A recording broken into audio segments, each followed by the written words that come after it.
Olá, pessoal, tudo bom? Então, eu me chamo doutora Jéssica Justo, sou nutricionista e biomédica esteta. E hoje eu gostaria de compartilhar com vocês um tema de bastante relevância para essas duas áreas, né? Esse tema é um tema de bastante estudo meu, que é o melasma. O melasma, ele tem, assim, pela sua maior preferência, as mulheres.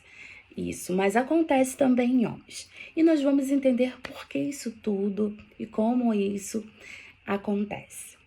Mas para a gente entender um pouquinho, né, e saber como tratar e como prevenir, nós juntamos essas duas ciências, que é a nutrição e a biomedicina estética, para fazer, né, esse bom trabalho, né, que a gente não faz nada sozinho, tá? E isso vocês vão perceber durante aqui a minha fala sobre esse estudo sobre o melasma. Bom, primeiro é importante a gente falar que o melasma é uma hiperpigmentação da pele, né? Geralmente com algumas cores, com as pigmentações acastanhadas, de formas irregulares, né? E aí ele fica bem aparente aqui na nossa primeira camadinha da pele, sabendo que nós somos divididos em 3 camadas de pele, que é a epiderme, a derme e o tecido subcutâneo ou hipoderme, como algumas pessoas conhecem também, né? E assim, o principal fator que muitos conhecem é o sol, né? A nossa radiação ultravioleta. Esse é o principal, mas não somente temos ele. Nós temos também a gravidez por algumas alterações de hormônio também. Tem muitas pessoas que, né, têm o melasma assim que aparece que estão no seu período gestacional, né? Então ele também aparece por questões de alterações de hormônios. E uma condição que poucas pessoas têm conhecimento hoje é a questão do estresse. Poucas pessoas sabem. Mas nesse estudo nós aprofundamos um pouquinho e trouxemos a saber de todos, né, que o estresse ele também pode gerar o melasma. E a gente vai entender o porquê. Para a gente entender isso tudo, nós vamos entender um pouquinho da fisiopatologia, né, do melasma. Bom, vamos começar com o sol. O sol, né, ele vem e adere, né, e penetra, né, na nossa pele, na nossa parte dos queratinócitos, tá? Os queratinócitos, ele vai ativar a PONC, que é a própria melanocortina. A PONC, ela vai se dividir em alguns hormônios. Sabendo que o hormônio, ele sempre foi feito para quê? Para sinalizar. Todo hormônio, ele é feito para ser um sinalizador de alguma coisa que está acontecendo. E um desses hormônios é o alfa-melanócito. O alfa-melanócito, ele vai, então, entrar nos queratinócitos, vai seguir e vai chegar aonde? No melanócito, isso. E dentro do melanócito nós temos um receptor. Esse receptor é o MC1R. Isso mesmo, o MC1R, tá?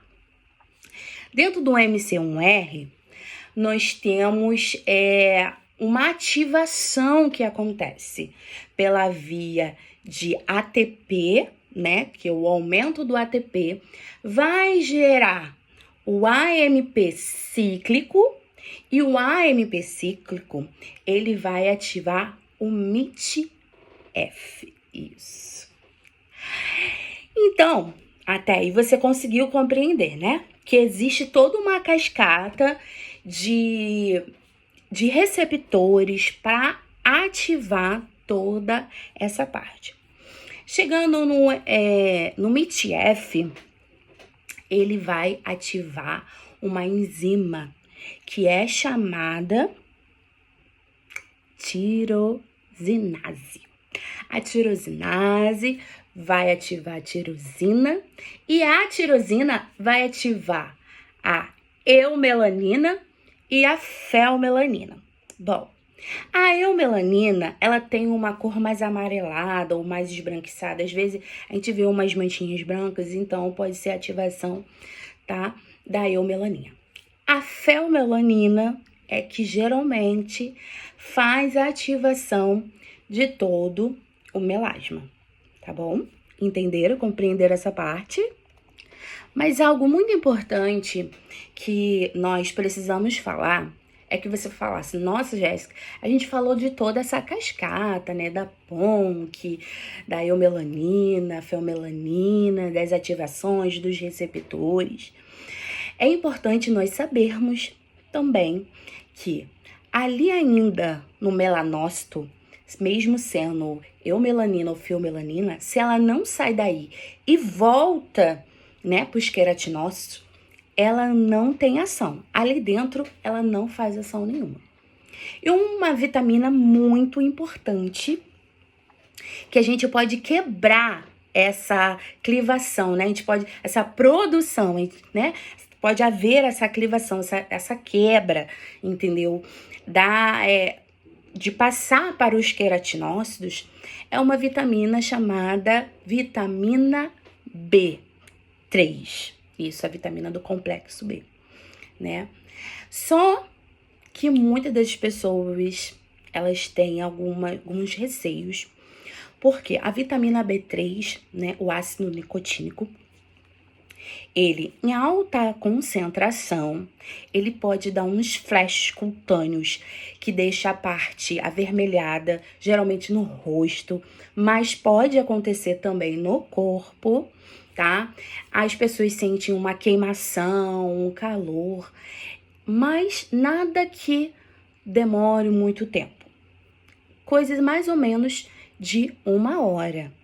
Só o que acontece? Muitas pessoas têm esse receio de estar passando, né, essa vitamina B3, né, via oral por causa desses efeitos adversos. Mas vamos pensar, e se nós passássemos esse bônus, né, que é para paralisar em doses menores? Já seria, né, um bom trabalho feito. Bom, como eu falei, né, a gente começou tudo pelo raio ultravioleta, nós falamos também que a gestação, né, a gestação, ela também é uma alteração hormonal que também acontece e pode gerar o melasma. E aí você me fala, como isso acontece, Jéssica? Já que a gente começou a entender essa camada, né, essa cascata que acontece, né, na fisiologia do melasma. Bom, o estrogênio, né, na gestação, ele tá aumentado. Isso. Por ele estar aumentado, ele não precisa de toda aquela ativação da PONC, né, do alfa-melanócito, tudo isso. Ele já vai interagir com o aumento do ATP. Ele pula toda essa parte. Ele pula toda essa parte que nós conversamos anteriormente e ele já se ativa, ele já se acopla, né, no ATP, aumentando o ATP e o ATP aumentando o AMP cíclico, que aumenta a tirosinase, que aumenta a tirosina, que aumenta a dopamina, e a dopamina faz a eumelanina e a felmelanina, né? E isso é muito importante entender. Por quê? Se a gente tem um aumento muito grande, isso pode acontecer. Às vezes, aquelas mãezinhas que ficam com lista, assim, na barriga, né? E é uma condição que pode ser passageira ou permanente, se não tratada. Outra condição que nós falamos, outro hormônio que nós falamos, que pode fazer toda essa interferência e que muitas pessoas ainda não sabem, é o fator de estresse. E aí que chega, né, um pouquinho dos nossos problemas. Porque hoje, quem não é estressado? Quem não pode sofrer uma alteração, né, nesse estresse? Bom, para que vocês entendam um pouquinho, você lembra quando eu falei que a PONC, ela pode se dividir em alguns hormônios? Um dos principais é o alfa-melanócito. Mas, no nosso fator de estresse, o que aumenta? O nosso cortisol. Com o aumento do nosso cortisol, nós podemos ter a presença do ACTH. O ACTH, ele tem, né, os seus 13 primeiros aminoácidos muito semelhante ao alfa-melanócito. Então, ele pode confundir. Fazendo toda essa confusão, o que ele faz? Toda essa cascata que vai chegar na eumelanina, na fenmelanina. Se lembra que o alfa-melanócito, ele entra dentro da célula do melanócito, que ativa, tem o seu receptor, né, que é o MC1R, né, MC1R, né, que vai ativar, né, ali o MITF, que vai ter todo esse trabalho, né, do aumento do ATP, o AMP cíclico. Então, por ter o ACTH, ter as suas 13 primeiros aminoácidos muito semelhantes, ele pode fazer também essa ativação. Então, é muito importante a gente ter um controle desse cortisol. E aí você me pergunta, bom, Jéssica, nós falamos, né, dessa radiação solar, e o que é muito importante a gente entender que essa ativação, ela não só acontece com a ativação dos raios ultravioleta, mas sim também do calor. Toda fonte de calor, porque muitas pessoas falam assim, eu não vou passar um filtro solar porque eu estou na praia, mas eu estou debaixo de um guarda-sol, ou eu estou usando um boné, um óculos escuro.